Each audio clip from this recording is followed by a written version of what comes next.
Master Stock Credit Transfer.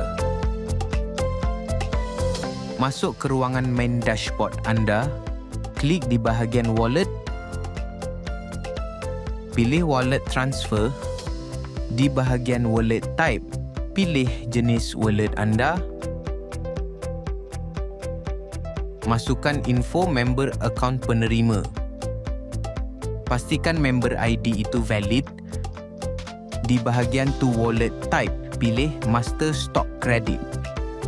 Masukkan amount yang ingin ditransfer. Di sini, anda dapat lihat conversion rate antara cash wallet dengan Master Stock Credit.